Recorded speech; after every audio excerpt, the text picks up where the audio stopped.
Eu sou o aluno Natan Varela Silva, da turma de Física 3, com o professor Lúcio, e nesse vídeo eu vou estar abordando sobre o assunto de circuitos RL.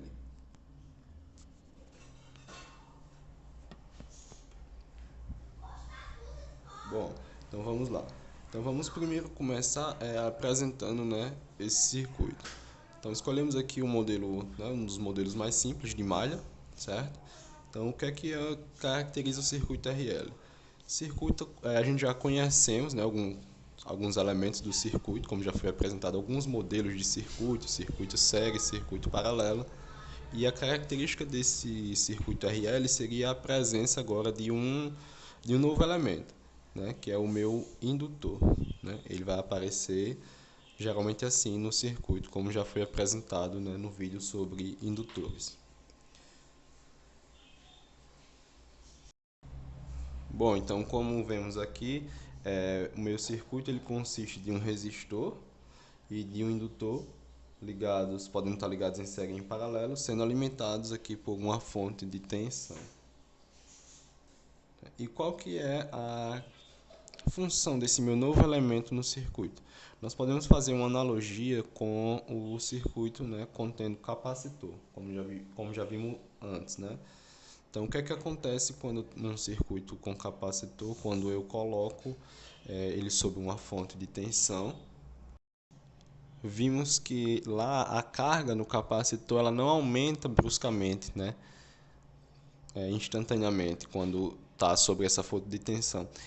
E assim mesmo também não quando é retirada, essa fonte de tensão, quando nós abrimos aí uma chave de um circuito, essa não tem uma diminuição brusca, instantânea, da carga. Então, geralmente é semelhante, ao que acontece aqui no circuito RL com o indutor. Então, quando ele está sob uma fonte de tensão, ele não deixa essa carga instantaneamente, atravessar o circuito, e quando é aberta aqui a chave, que eu encerro o meu circuito, essa corrente aqui é semelhante por conta da corrente. Essa corrente não vai cair, instantaneamente. Então aqui a corrente ela vai ter um comportamento semelhante, à carga lá no circuito com capacitor sobre a fonte de uma força, sobre a ação de uma força eletromotriz, ou quando retiramos ela, Pois aqui o indutor ele faz, o que é que acontece de diferente? Ele faz surgir uma FEM, uma força eletromotriz induzida, diferente da força eletromotriz da fonte, e que essa força eletromotriz induzida e variável, ela vai se opor ao sentido da corrente. Isso quer dizer que essa FEM, essa força eletromotriz variável, ela tem uma polaridade oposta, da força eletromotriz da minha fonte. Portanto, essa força eletromotriz variável, nós vamos chamar de εL, ela é definida como uma indução, vezes a dIdt, e no momento que o meu indutor está atuando no meu circuito, a corrente ela é menor do que ε sobre R, porque ε sobre R seria o pico máximo, digamos assim, da corrente no meu circuito. Então, resumindo esse conjunto de informações, inicialmente, o indutor ele vai se opor a qualquer variação de corrente que o atravessa. Após um tempo suficientemente longo, o indutor ele se comporta como um fio qualquer. E assim como para o capacitor existem leis que modulam a taxa de aumento e diminuição de carga, para o indutor no circuito RL é semelhante, para a corrente. Então vamos ter leis que modulam o aumento da carga e a diminuição da carga. Vamos apresentar aqui as equações que modulam, esse aumento, de corrente e essa diminuição de corrente no meu circuito.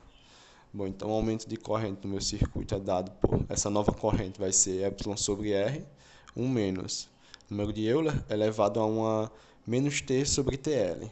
Esse meu TL é o que nós chamamos de constante de tempo indutiva, constante de tempo indutiva, que é L, vale L sobre R.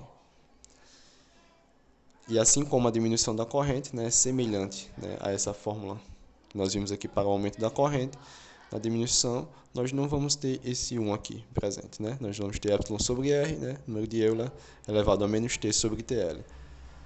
Note que tanto o aumento como a diminuição da corrente, né, estão relacionados pela mesma constante de tempo, TL. E se nós fôssemos traçar isso aqui em gráficos, né, por exemplo, um gráfico, dois gráficos aqui, ó, em relação a t, né, e em relação a t, né, fazendo uma analogia com aumento e diminuição de corrente, como é que seria? Né? Aqui seria o meu ponto zero, né?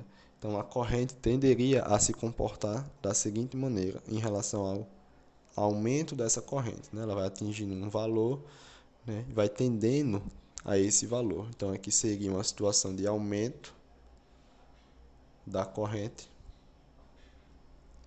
tenderia a esse comportamento, né? E a situação, né, de diminuição da corrente, né, tenderia a ter um comportamento, né, da seguinte maneira, né? Então aqui seria a situação de diminuição da corrente, né? Tendendo a ter esse comportamento, né? Essa curva no gráfico.